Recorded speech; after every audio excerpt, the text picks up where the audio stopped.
everybody, welcome to Matt's Metal Show. Today we're going to be talking about a couple things. Mostly though, we're going to be talking about Hailstorm and their new album, Back from the Dead. But before we get into that, yesterday, I know I lag, on March 6th, like 6 days ago, Randy Rhoads, Randy Rhoads, he didn't come out with it, obviously. A new documentary came out called Randy Rhoads' Reflection of a Guitar Icon, I believe it was called. Narrated by none other than Tracy Guns from LA Guns. I watched it yesterday for the first time. I kept putting it off, but I went ahead and went on Amazon. It was like $5 to rent it. And I watched it. It was like an hour and 19 minutes. Yeah.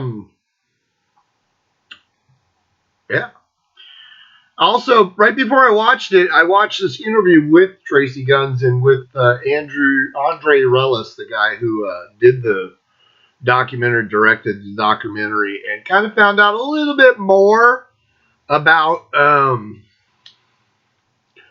what it was all about.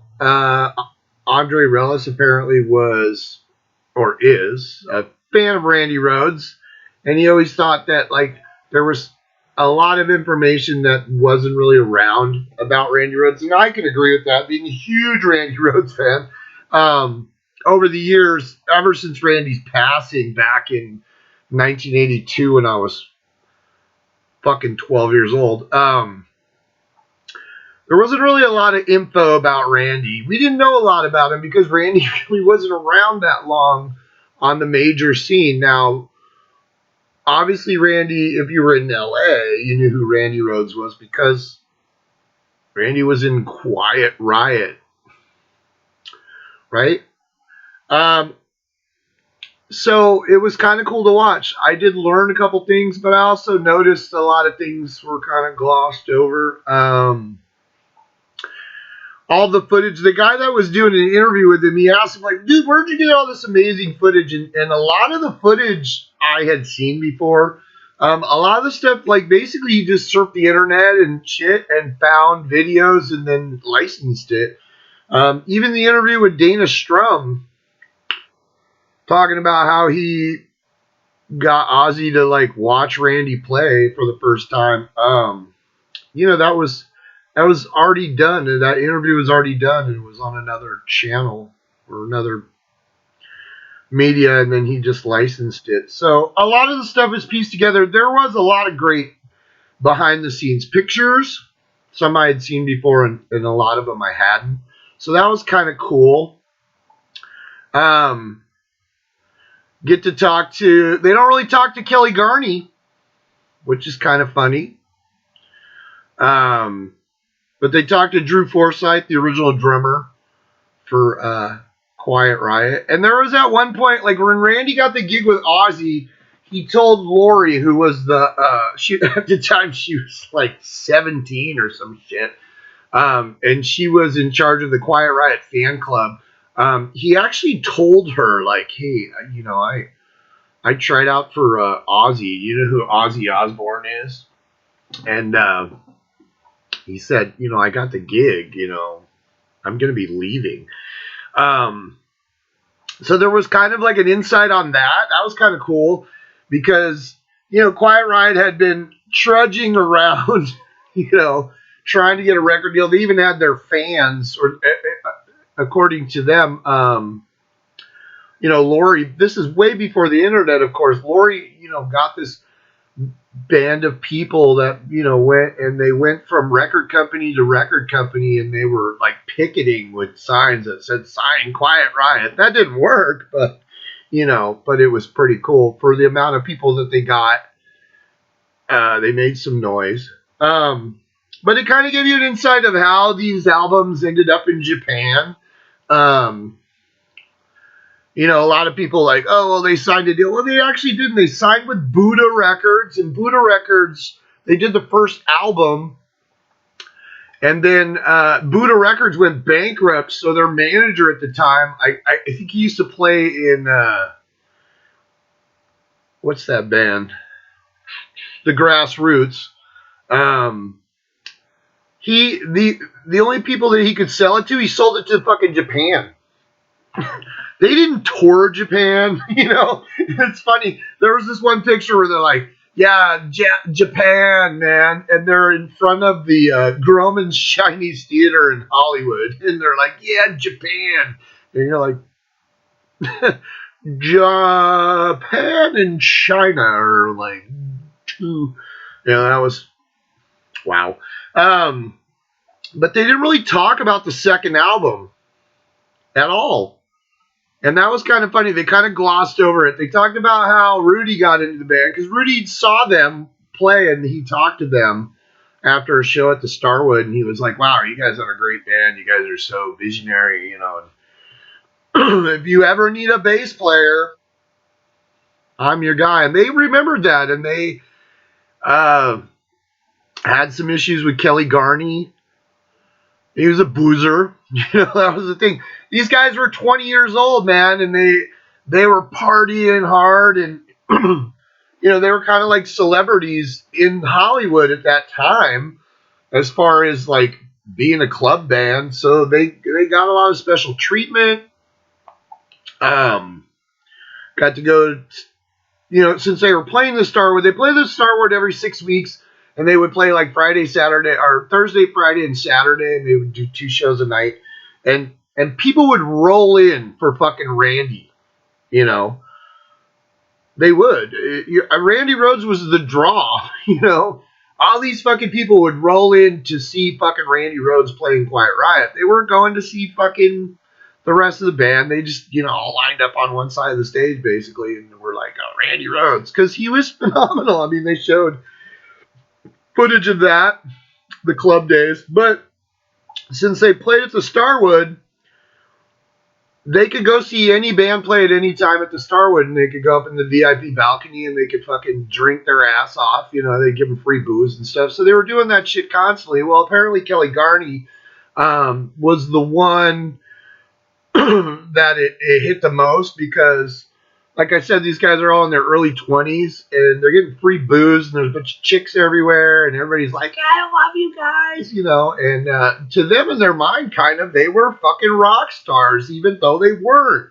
Outside of fucking LA, outside of Hollywood, no one knew who the fuck Quiet Riot was. So apparently Kelly started drinking, and in the interview, like I remember with Drew Forsythe, I believe, he was like, "Well, we were all getting fucked up, you know. We were all, but Kelly was the one that it affected the most because all the other guys, like Randy, could go get fucked up. You know, he weighed like 100 pounds, so like he could give him a shot and he'd be fucked up, right? They would all be fucked up, but they would still be like at band practice. They'd still be studying their parts. Kelly, on the other, Kelly Garney, he'd get fucked up and then he would, you know, not show up for band practice or he wouldn't study his parts, and it started to wear on the band. And that was Randy's childhood friend. I mean, Randy taught him how to play bass so he could play in a band with him. And so it was really hard, you know. They kind of pushed it off until it started getting like to the point where it was like, "Fuck, dude, you know, this is a professional band, at least as far as Hollywood, you know, club scene is. And dude, you need to get your shit together." And I guess Randy went to some party and confronted Kelly Garney. And Kelly Garney was like, "I don't give a shit. In fact, I'll show you how much I don't give a shit." And he pulled like a gun out of the couch. And he fucking started fucking shooting it up in the air. And Randy was like, "What the fuck?" And that was it. They fucking walked out of there. And Kelly Garney was fucking history. But the thing that the documentary didn't kind of like glazed over the second album. They didn't really talk about it. So I'm assuming since they had like a relationship with CBS Japan, when they made the second album, they would fucking, you know, shop it. And I guess their manager would, well, they already done business with the first album with CBS Japan, so they sold the second one. But Quiet Riot 2 was already in the can. Kelly Garney played on that album, even though Rudy Sarzo's pictured on it, and I think he's credited on it. Rudy Sarzo did not play on that fucking album. It was just like he didn't play on Diary of a Madman. I think the first album Rudy ever fucking played on, and it was supposed to be Chuck Wright actually, was Metal Health in '83 or late '82, when it was recorded. But they kind of glaze over like the second album. They don't really talk about it. I know one of the Guitar Tech guys was like, "Oh yeah, you remember that album where they're all standing in the boys' locker room dressed like chicks?" Exactly. What the fuck was that all about? Like, I don't know who was, behind the creative side of the album covers, but that person should have been fucking shot. And then they kind of talk about, not a lot. Most of it's about Quiet Riot, and then they kind of talk about the Ozzy years. And then they kind of glaze over that too. And you can actually, like when you're watching it, they get up to a certain point and then they kind of back up a little bit. There's some wrong information out there, like especially on this documentary, because they're like, oh, and then they went on the Diary of a Madman tour. And it's like, no, they didn't. They went on the fucking Blizzard of Oz tour with Rudy and Tommy in the band. They said that Bob and Lee were fired because of a dispute with management. No, they fired Lee because they didn't want Lee. They wanted Tommy Aldridge. They had always wanted Tommy Aldridge. And then they fired Bob because Bob was pissed that they fired Lee because it was bullshit. They didn't even talk about like how it wasn't a smear piece, which is fine. I get it. Like, dude, you're not there to like talk shit about people. Like when they were talking about Kevin DuBrow, like I think even it was one of Randy's friends they were talking about. They talked to Ron Sobel, who was friends with Kevin DuBrow, and he's in a fucking locker room. So you're like, oh, maybe it was his idea. Thank you, Ron Sobel. And but they were talking about Kevin, and they're like, well, he had a big personality. They even talked to Kevin's mom, which is weird. She's all plastic surgeon because Kevin's brother's a fucking plastic surgeon. He's on some show. I can't remember what it is, but he's actually the brother of Kevin DuBrow, and he's a plastic surgeon. Obviously, he's been helping Mom out. She looked like this. She looked like somebody had sucked all the fluid out of Joan Rivers' body. But they were trying to say, like, oh, Kevin was kind of, but there was little interviews, and Randy even said it out of his mouth. He said, well, it's easier to write songs with Ozzy because, I was in a band and my singer was mean. Like, he said that out of Randy's mouth. He said his singer was mean. And then even Drew Forsythe said it. He said the relationship between Kevin DuBrow and Randy was toxic. That the writing relationship was toxic because Randy couldn't write stuff because Kevin couldn't sing it. And so he had to like make, changes and shit that he didn't want to because, Kevin was a bully. And it's funny because in this show, they do, obviously Kevin DuBrow's been dead for a while, but like they have old interviews and he's so in love with Randy and everybody's saying how much he loved Randy and blah, blah, blah, blah, blah. And it was like, I think you guys were cool in the beginning, and then you weren't. And I'm pretty sure once Randy got away from Quiet Riot, because he even says it, he says, when I listened to that, I was just a kid when I was doing, Quiet Riot. But then I grew up when I went to Ozzy, because it was professional. It was, he was around people, even Ozzy, who was a drunk, and, at the time he even said Ozzy was so humble, Ozzy would tell him, hey, the record people are going to do this, the kids in the crowd are going to do this. Ozzy gave him advice that was actually coherent, which is shocking. Kevin DuBrow, on the other hand, when you kind of watch it, at first he was dating Lori, whatever fuck her name is now, And then once they started getting kind of popular at clubs, you know, all these chicks were coming after him. So he was like banging chicks left and right. And she left him. And then she ended up hooking up with Randy. and that was his girlfriend, like, until the day he died.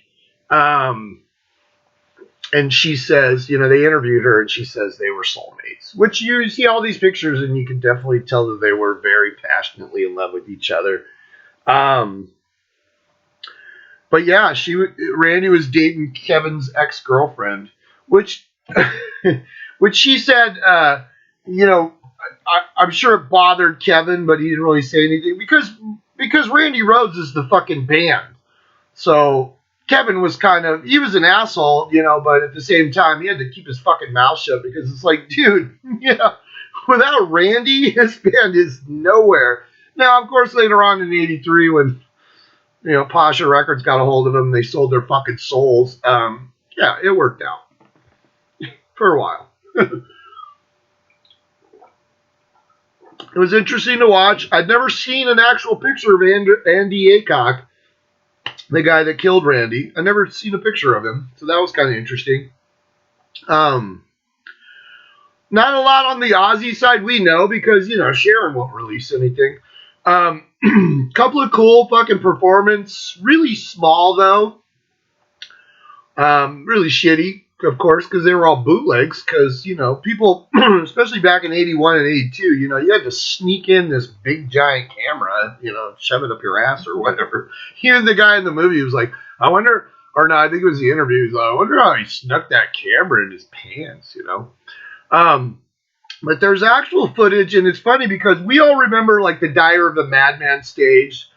In late '82, they put out "Speak of the Devil," not the album with all the Black Sabbath songs, but there was a pro shot video that they put out with Brad Gillis replacing Randy, still wearing Randy's vest, which is creepy as shit. To this day, I'm just like,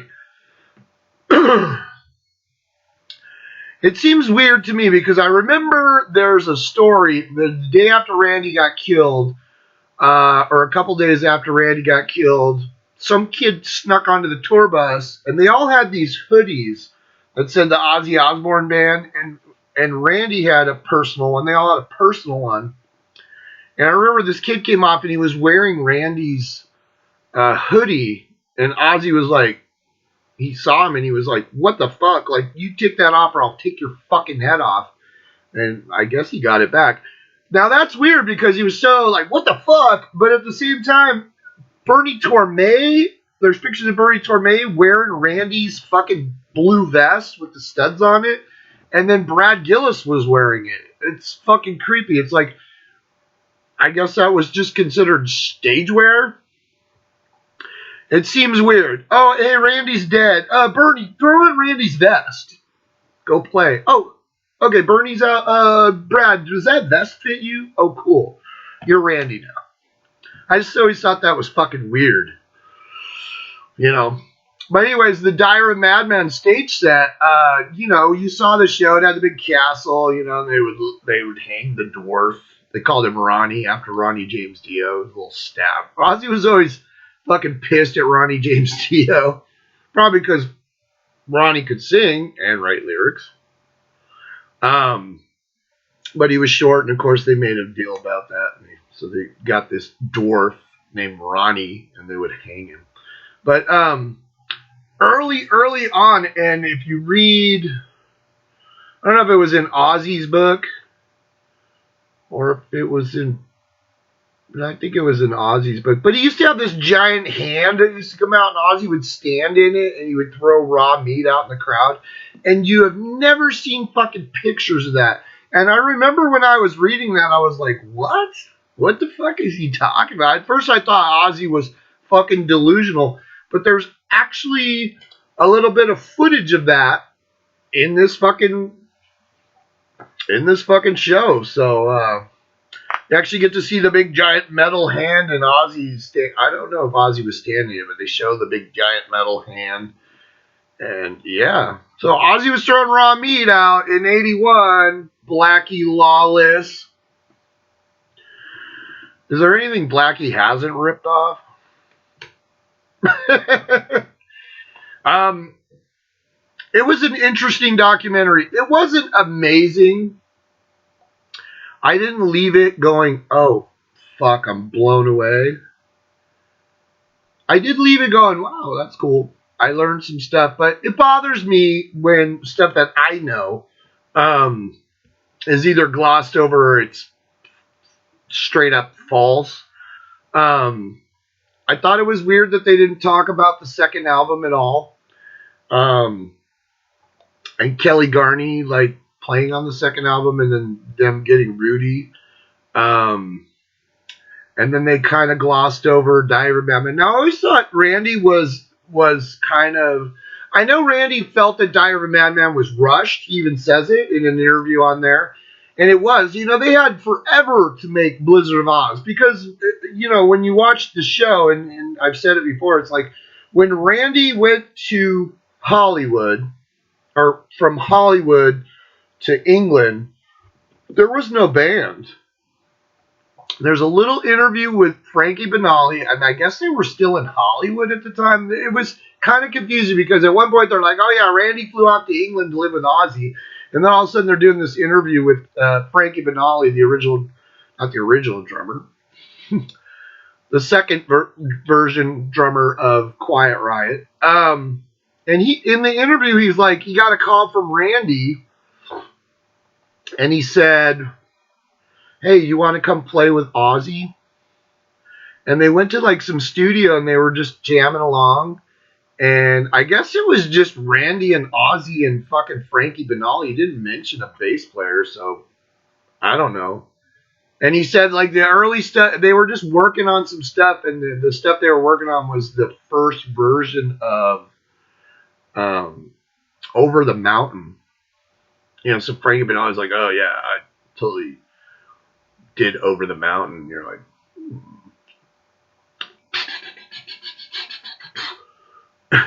over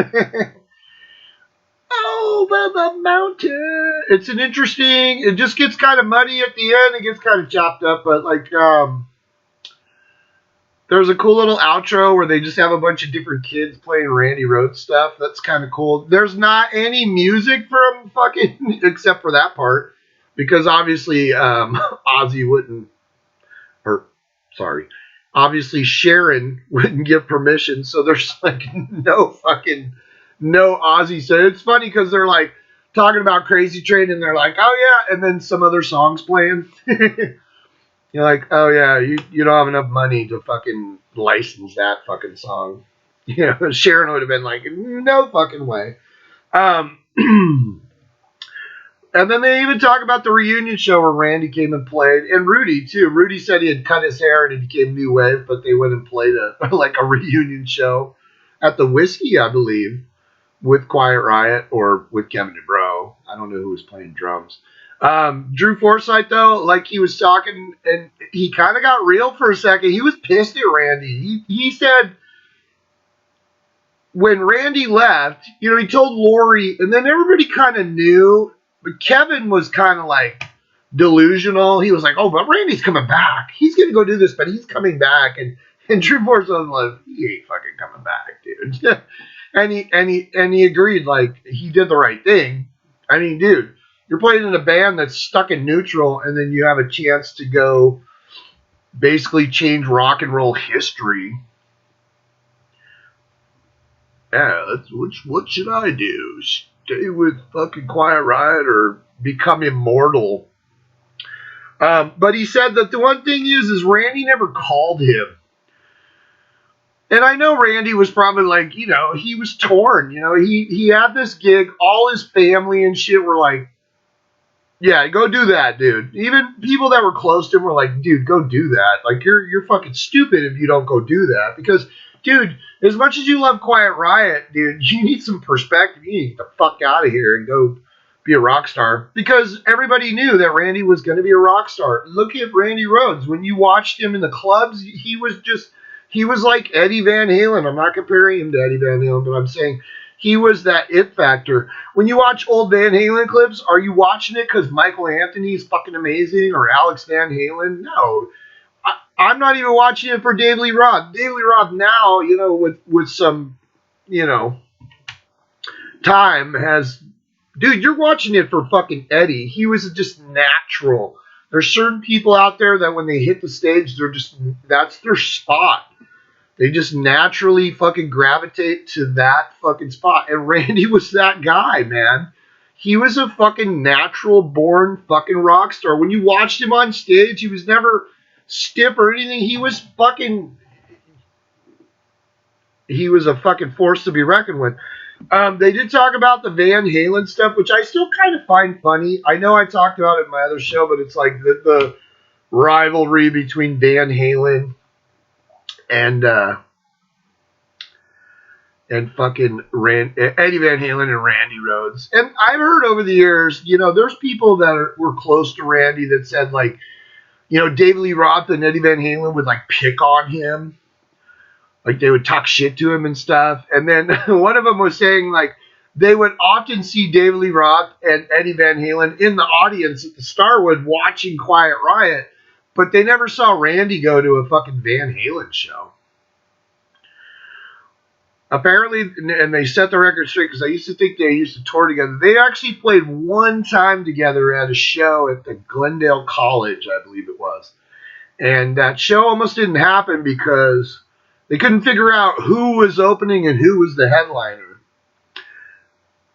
And it came down to like the last minute, and finally Quiet Riot went out and opened because Van Halen had signed a record deal with Warner Brothers, so they were the headliners. So Randy's guitar tech, that back in the Quiet Riot days, he said he would paste pictures of Eddie Van Halen on Randy's wah pedal so Randy could step on it. But when you listen to Randy, and the funny thing is, when you listen to the interviews with Eddie Van Halen, he sounds like a fucking asshole. He's like, oh, that guy, I don't think that guy has done anything that I haven't done. It's like, dude, there's an old story where Randy was in Tower Records, like down in Hollywood, buying a record or something, and Eddie Van Halen was walking out, and he had a copy of Diary of a Madman, 1981. There's a story about that. Because in Eddie Van Halen's heart, he knows that he did some amazing fucking shit. Obviously, fucking Van Halen albums are amazing. But dude, Eddie Van Halen fucking popped on Diary of a Madman and was like, what the fuck? This is fucking amazing. It's fucking amazing. I was listening to that interview with Tracy Guns and Andre Rellis, and they were talking about the feud or the supposed rivalry between the two, and Tracy Guns just kind of put it like this. He goes, dude, they're totally two different guitar players. Eddie Van Halen sitting there saying that Randy copped his style, but put on Crazy Train and then put on Ain't Talking About Love and tell me, like, if you were just somebody, and this is what he said, if you were somebody that had no idea who those guitar players were, you certainly wouldn't say, oh, that's the same guitar player. And he's right. When you saw the interviews with Randy, like, he didn't really like other guitar players. He liked music, or he would listen to, like he said, he loved Leslie West's Mountain with the sustain and but just for a while, and then he kind of moved on. But he wasn't like pulling out fucking Van Halen 1 and fucking trying to learn every fucking piece of it. Although there is, when he was still doing lessons, because, Randy would play the clubs on the weekends and at night and whatever, but he would also do lessons and lessons and lessons at his mom's music school. And kids would come in and they'd be like, dude, can you transcribe fucking On Fire by Van Halen? And he would go do it. And so that, there's actually parts of the movie where it's like Randy playing On Fire. But I never got that, and you don't get the vibe, especially with the interviews with Randy, where he's just like, where he had an ego, like where he's like, oh, I'm fucking awesome. And you kind of got that from Eddie. But that was probably just Dave Lee Roth yapping in his ear, telling him, you're fucking awesome, fuck that guy. Ooh, ooh, ooh. Who knows? What if David Lee Roth had gone to Van Halen or to Quiet Riot and fucking Kevin DuBrow went to Van Halen? What then? You know? Uh, and subtly, if you watch it, subtly, everybody points at Kevin for the reason why Quiet Riot wasn't successful. Now, there's points where Rudy Sarzo talks about, he said, you know, management would constantly like try and push them at record companies, and they would go in and they would pull out like, you know, the Billboard 200, and they'd be like, if you could sing me a song like Do You Think I'm Sexy by Rod Stewart, you know, we'll sign you. And they would run into the studio and they would fucking make a song and they would bring it back, and by the time they brought it back, that song had fallen off the charts and there was another song. And they'd be like, if you could sing My Sharona by the Knack, I'll fucking sign you. And that was the thing. Towards the end, it was like all these new wave bands. They mentioned the Go-Go's and the Knack, and all these new wave bands were getting signed, and what they were playing was considered dinosaur, you know. It was like this kind of, it wasn't crunchy rock. And even Drew Forsythe said he loved the song Laughing Gas with Randy solo because it was actually like a little harder than anything else they ever played. They did this song called One in a Million, I believe it was. And he even said that was a total cop-out. It was like a fucking disco song, you know. But they were constantly trying to, you know, and that was what the record companies back then were doing. They were just trying to sign what's hot. What's hot right now? Not, hey, you guys are talented. You guys are amazing. You guys are selling out. 3,000 people are coming to see you every fucking night at the fucking, or twice a night at the fucking, you know, Starwood and shit like that. They didn't care about that stuff. They cared about, like, oh, the guys with the skinny ties and fucking the Knack are singing fucking My Sharona, and everybody's freaking the fuck out. So that's the new hot thing, and you guys are. So they did a lot of running around trying to appease the record companies, but that was never going to happen. And like I said, subtly underneath, everybody was kind of pointing at Kevin because Kevin had a way of singing and it hurt the songs. Plus, he had a way of writing lyrics that were not awesome. You know, when you listen to those fucking Quiet Riot albums, you're like, it's bubblegum. And even Randy said it. He said, I made those albums when I was a kid. And I had no clue. And now I have a clue, you know, when he was in Ozzy. So it was a cool documentary. They talked to a bunch of different people. It's nice to see people still remembering Randy and still, like, you know, there's that new generation every fucking year of kids that discover fucking Randy Rhoads and just are just blown away.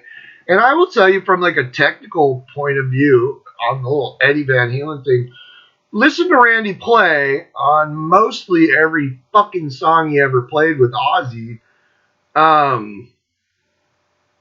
Randy was always just throwing in a fill or throwing in a fucking little lick. Fucking, you know, he didn't like dead noise, dead space. You know, it's constantly just something like, you know, we listen to Crazy Train. It's just hook laden all over the fucking place. There's little bits and like, wow. You know, he would just throw some shit in. It wasn't like, oh, you know, there's a couple of like loose spots and stuff. He talked about his guitar solo where he would, the guy that was his roadie would be in the back, and Randy had this Echoplex. Old ass, it had like a tape in it. It was old as shit. It had a little dial from like 1 to 36. And Randy had written all these notes like during his solo on what number it should be on. And that had to be like traumatic for that guy. It's like, oh shit. But you watch Randy solo live. I mean, we all know the live one from Ozzy because it's on the tribute album. And, you know, before tribute, years before tribute, I had listened to every fucking bootleg of Ozzy and Randy that I could find, and I used to have like 40 of them, you know. It was like every fucking show, you know, that they ever played, including the stuff in England. I had the Manchester show. I still have it up in the closet on cassette tape. I don't know how awesome it is, but it'd be nice, you know. It'd be nice if somebody actually recorded a good recording of that and cleaned it up a little bit and put it out. That'd have been fucking amazing. But obviously not, because it had Bob and Lee on it, and we know what Sharon thinks of Bob and Lee, even though Lee's dead now, you know. They kind of glossed over that. Like I said, it wasn't a hack job, so they kind of glossed over the fact that, like, there's supposed to be a band called Blizzard of fucking Oz, and then it ended up being Ozzy Osbourne. Kind of glazed over that. I mean, it was really quick, the Ozzy part. You know, he talked about him getting the Best New Talent Award for Guitar Player Magazine. I thought they were going to show the interview from MTV, but obviously they couldn't get permission for that. We've all seen it. But Randy sounds like he's from England. I'm really proud and honored that, you know, Sharon told me. You know, a lot of his friends and stuff said that when because Randy spent like a year in England living with Ozzy at Ozzy's house and just knocking some stuff around where they, you know, were trying to figure out what they were doing before they got Bob and then, you know, eventually got Lee. So, like Randy said, there was a lot of time with Blizzard of Oz. Blizzard of Oz, they had afforded like a bunch of time to get that album right. And then Blizzard of Oz was so real quick. And he said a lot of things he had to do just straight in the studio, where instead of walking in with like finished product, he had to like map out the solos and stuff. But I always thought that Randy was unhappy with that, because I had read that somewhere that he was not happy with that album. But there's an interview with him where he said it was rushed, but, you know, we got it all slicked up to where I'm happy with it. Supposedly, I mean, I know I read an interview where he said the solo on Little Dolls was like a dummy solo that he just did, you know, in the studio, and then he was going to go back and fix it and put in a different solo or build on it or something like that, and he never got the chance. Pretty good dummy solo, right? But that was Randy. Randy could just, you know, he would just blister some shit out, and they'd be like, yeah.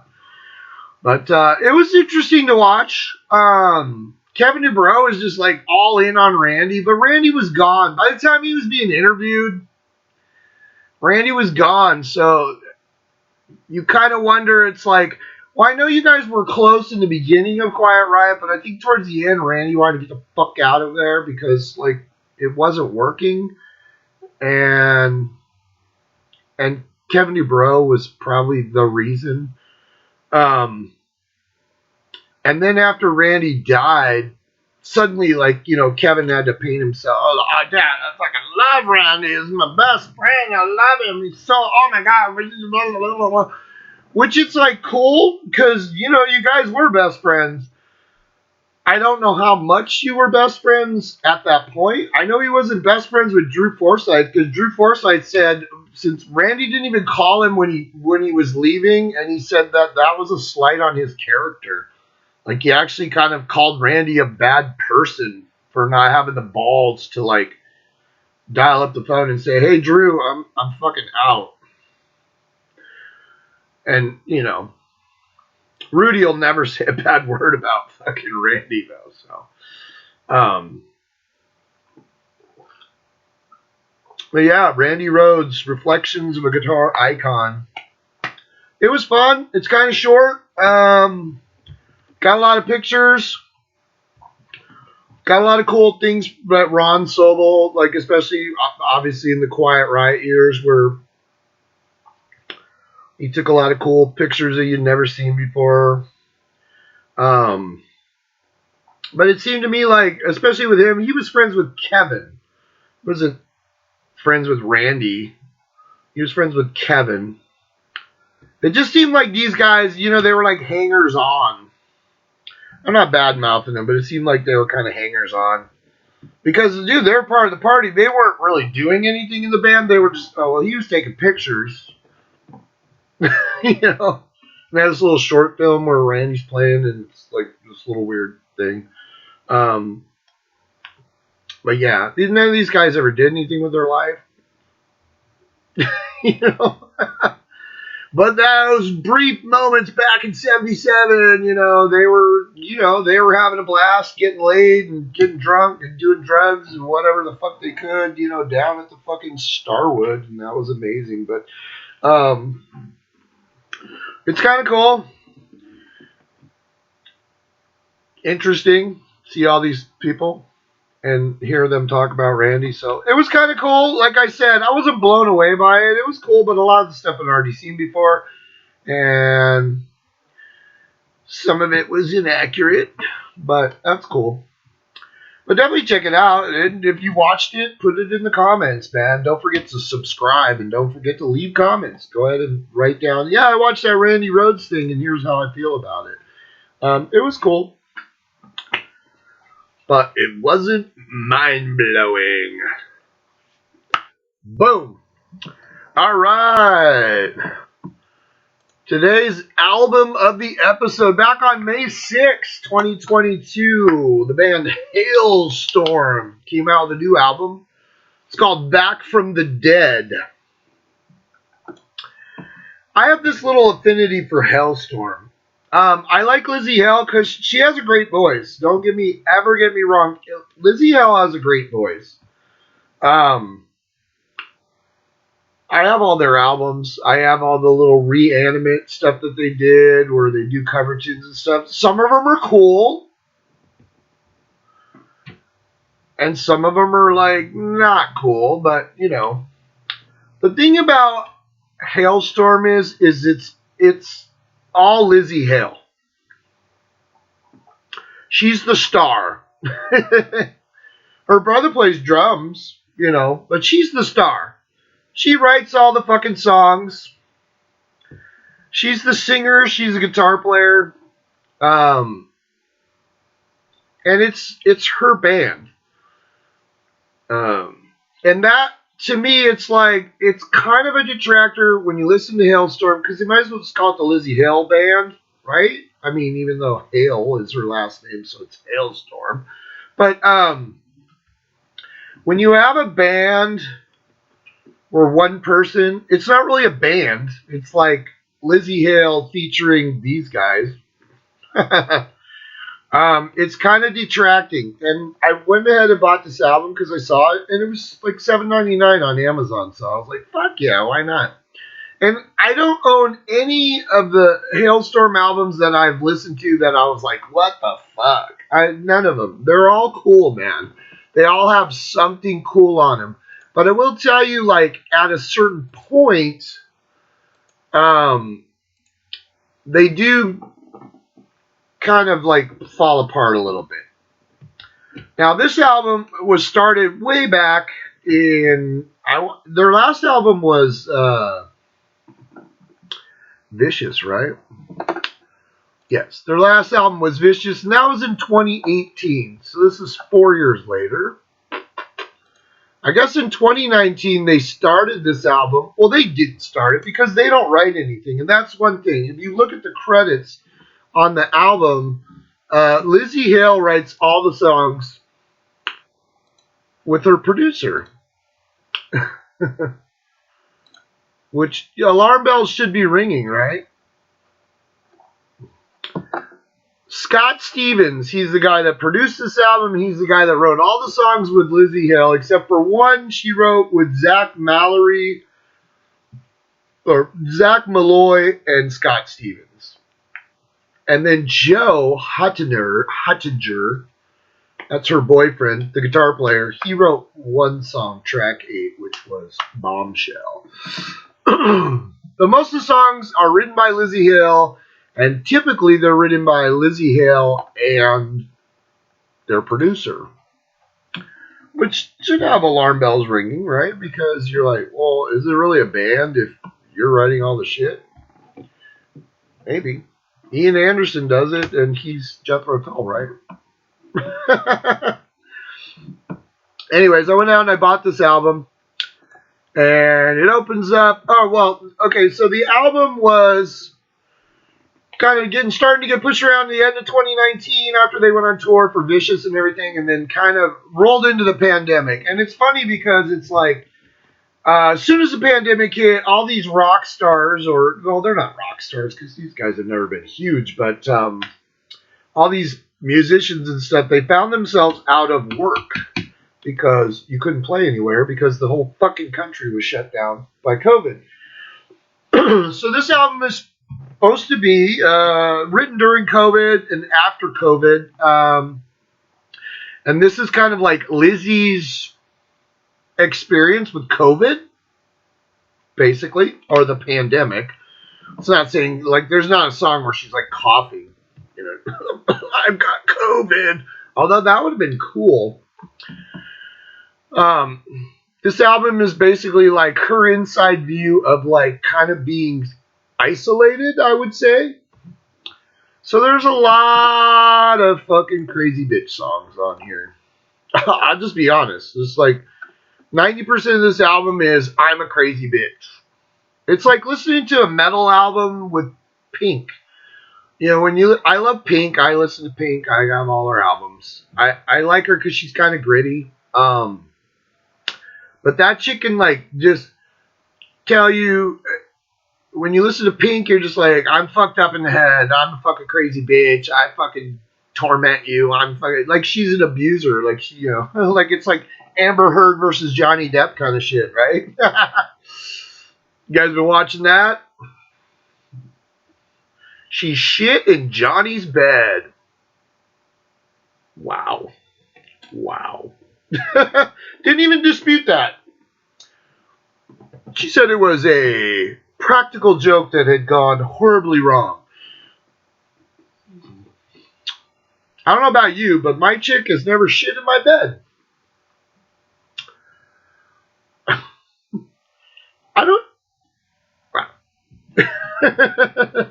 That's some next level right there, right? Anyways, back to Lizzie Hale. Like I said, felt like kind of like a Pink album because, you know, a lot of the, especially latter Pink albums, not the last one, but the one right before it, there's a lot of I'm a crazy bitch fucking songs. Cool.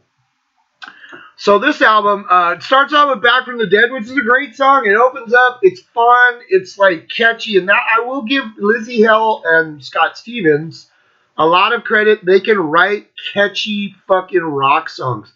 Every song on this album is 3 minutes and change. There's no long-ass fucking songs. Every single song, and there's 12 songs on this album, 11 songs on this album, every fucking song is 3 minutes and change. Perfect formula, man. I love it. And that's why, like, when I listen to it, like, I had fun with it, but at the same time, like, if the songs would have been a little longer, I probably wouldn't have had as much fun because I'd have been like, dude, come on, this is getting old. Back from the Dead, man. She's like, erase my name from my gravestone. Like, it's a fucking cool song. I dig it. It's a good opening song. And she wails. Goes into Wicked Ways, and she's like screeching in the beginning. Like, it's almost like it's a fucking like death metal album for a minute there. I was like, what? Did we fucking take a wrong turn at fucking Hatebreed? Which, you know, I think they toured together, right? But, yeah, it starts off and you're just like, oh, fuck, where did this album go? But then it redeems itself and gets back to kind of pop metal is what I look at Hailstorm as. I always want to call it Hailstorm. I don't know why. Wicked Ways is cool. It's a crazy bitch song. She's like, I'm no angel. I have my wicked ways. You know, it's catchy. It's fun.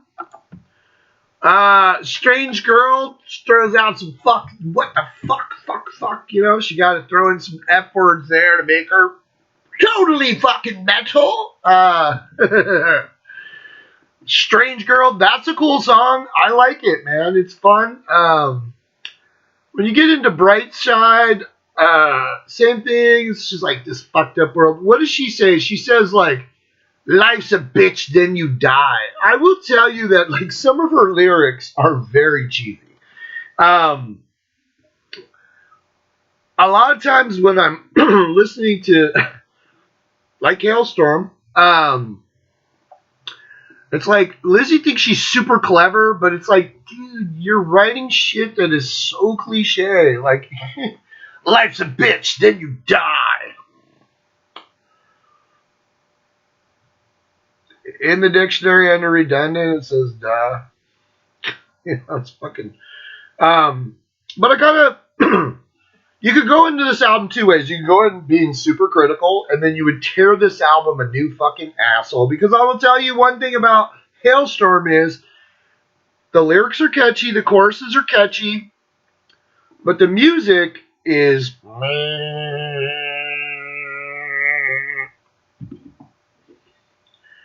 Halestorm, the band, bass player, drummer, guitar player, they don't do anything to blow you the fuck away. They don't. There's nothing on there that you're just like, dude, this guy is awesome. It's all just fucking noise in the background. It's all just, it's like a soundtrack. A soundtrack to the Lizzie movie. Lizzie's up there, she's blowing you away. She's wailing and singing and being fun and, she's got catchy lyrics and shit. But the backing band, they're like the guys. Remember back in the day, you'd see like Elvis and he's up there doing his shake and shit. But the guys in the band are just way back in the back. That's how it is, man. It's just like they're playing metal shit, but it's fucking white noise, dude. There's nothing on there that you're just like, holy fucking.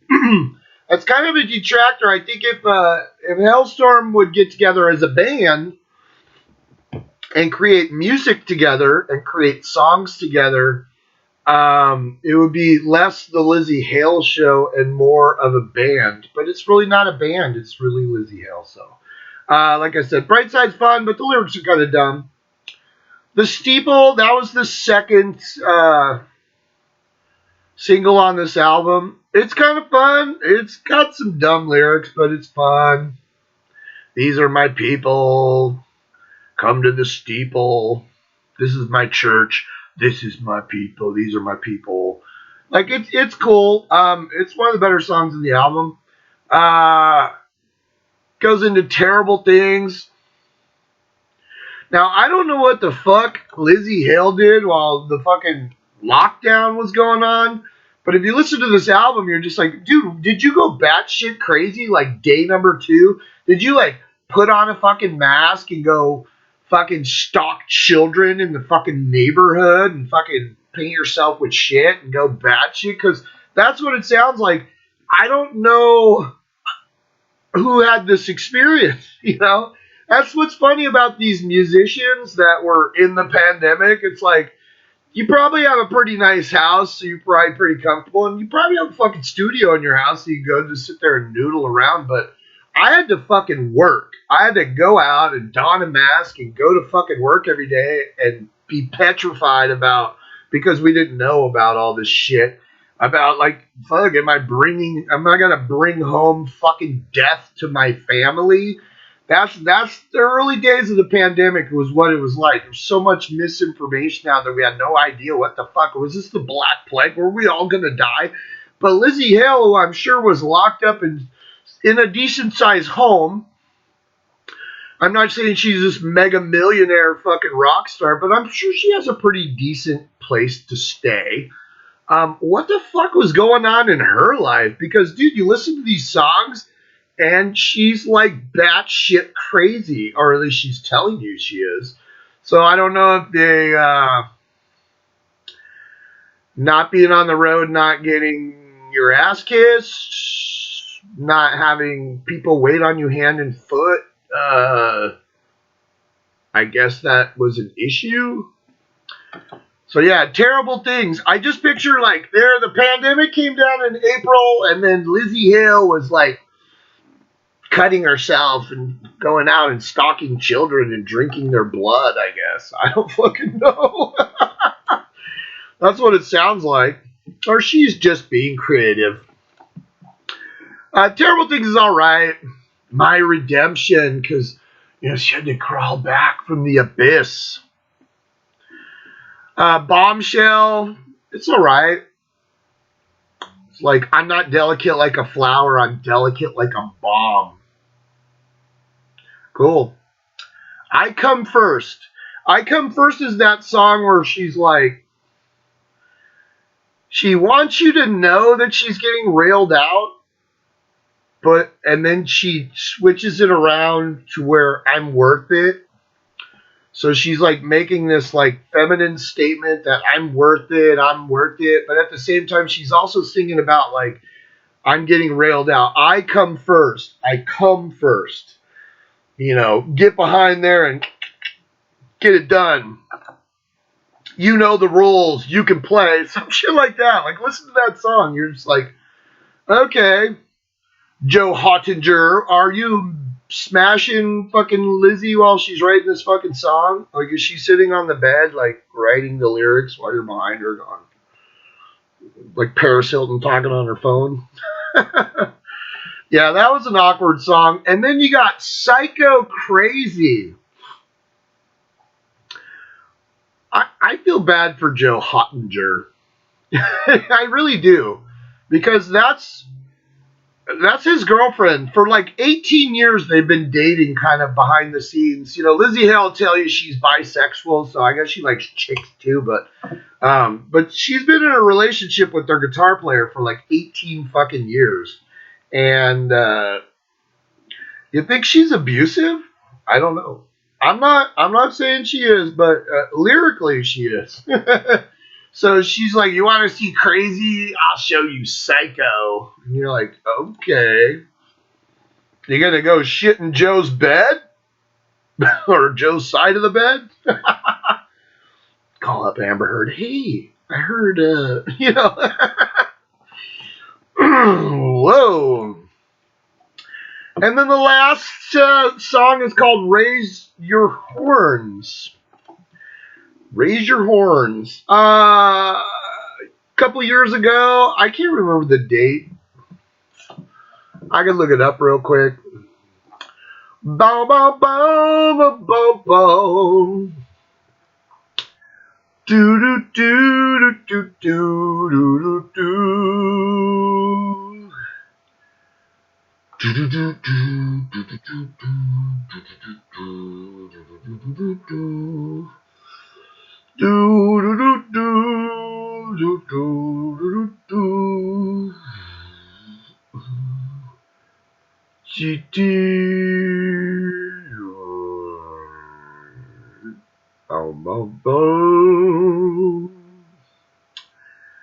This is taking forever. In 2018, she started the Raise Your Horns trend online following the suicide of Huntress vocalist Jill Janus. So Jill Janus was the singer for a metal band, and she committed suicide in 2018, on August 14th, 2018. So Lizzie Hale started this trend, this little hashtag trend, where she would get famous musicians and stuff to, you know, raise the horns, you know, kind of empowering people and talking about mental health. She finds mental health is important to her, I guess. Now, if you read these fucking lyrics, you're like, are you sure? But I guess it is. I don't know if she's just expounding on being a crazy bitch, but, you know. But raise the horns. Jill Janus killed herself. She fought with bipolar disease and all that shit and depression, and she offed herself. And Lizzie Hale decided, hey man, you know, let's speak up about it. I didn't really get that vibe from this album. Now, this album is supposed to be about like turmoil and then redemption. The last song, I guess, is redemption, but everything else is fucking chaos and turmoil, so I don't know. I don't know. Overall, like, it's a good album. I don't mind listening to it. I find her voice good and fun and cool. You know, some people I was reading reviews and they're like, she's the greatest woman rock singer of all time. And you're just like, okay. She's cool, man. I dig her music and stuff. I think she's kind of, I want to say it, but it feels very self-centered. Her songs are very self-centered. The band is very self-centered. Everything is about Lizzie. Elizabeth Hale. And she doesn't really write with her band. Like, if you look at the last album, you know, Mr. Huttinger, he got to actually write songs with her on Dishes. But then you look at some of the other albums, and you're just like, what changed? You know, what changed? You look at the Into the Wildlife, she wrote songs with Joe. Also, this new album, I mean, obviously they were living together. I don't think they were like, okay, I can't be with you right now because there's a fucking pandemic. I'm assuming if they've been dating for fucking 18 years, they fucking live together. Yeah, in the strange case of all bunch of people that aren't in the band, she wrote the fucking songs with. And then if we look at the original album, all the songs were written with Howard Benson, the fucking producer. You know? And that's a strange album, but it's a fun album, so. Hailstorm, I will say, let's see, what's my favorite? What's my favorite cover they did? I like her version of Shoot the Thrill by AC/DC is cool. And their version of Gold Dust Woman by fucking Fleetwood Mac is fucking cool. Didn't really dig Dissonant Aggressor. I Hate Myself for Loving You. That was a cool fucking song. And Heathens. What's the other one? She does Bad Romance by Gaga. That's pretty fucking fun. She does Hell is for Children, though, and I hated it. Yeah, I hated it. She ruined that song. But Hailstorm, maybe I'll do a show on them. I got all their albums. They're pretty fun to listen to. Like I said, man, I don't mind putting them on, but I will tell you, like, Lizzie's fun to listen to. Some of her lyrics are fun. After a while, it gets kind of like, okay, man, you want to write another fucking song about yourself? Jesus fucking Christ. The same with Pink, too. You just kind of go, okay, Pink, get some fucking therapy. Obviously, we understand you're fucking crazy. And you seem kind of abusive, but cool.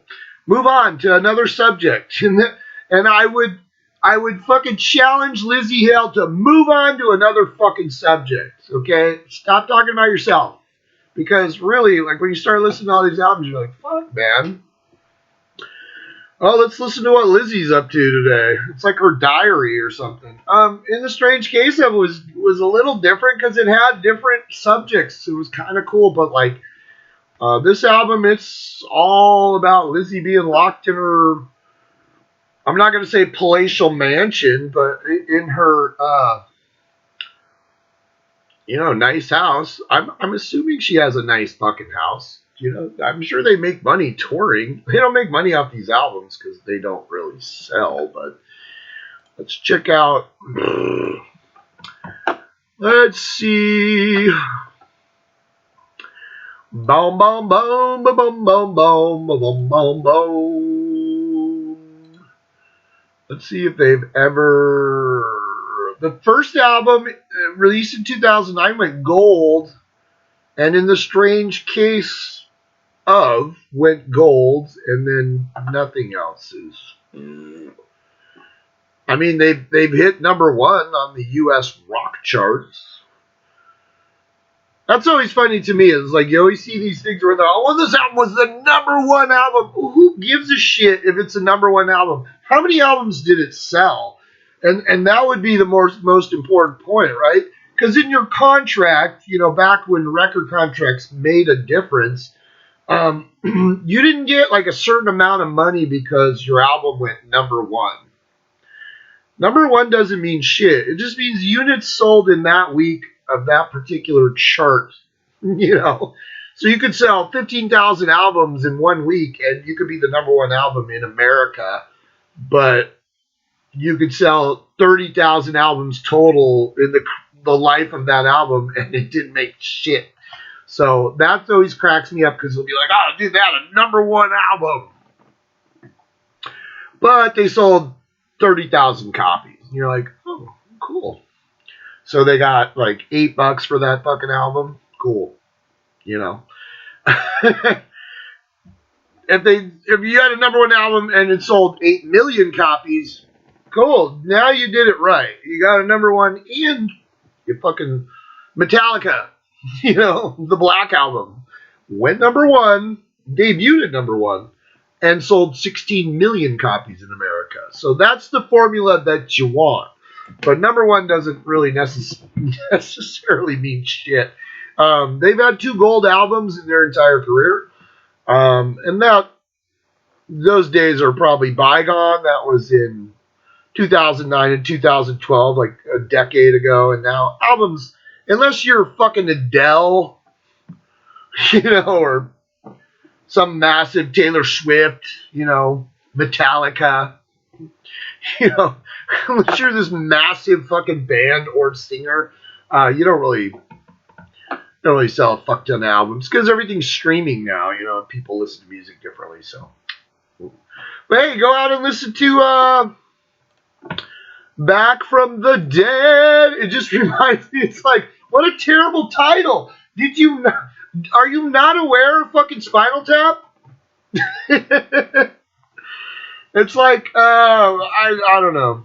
You can fucking sit in the realm of cliche and just fucking based in it. Cool, man. Back from the Dead. Anyways, I had fun listening to the album. I'm not berating it. I just will say the backup band is not impressive. It's just fucking noise, dude.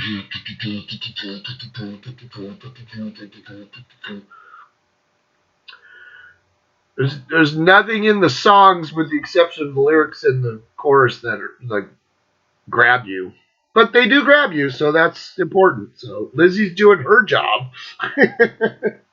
Maybe she should write fucking songs with the rest of the band. But anyways, everybody stay metal out there.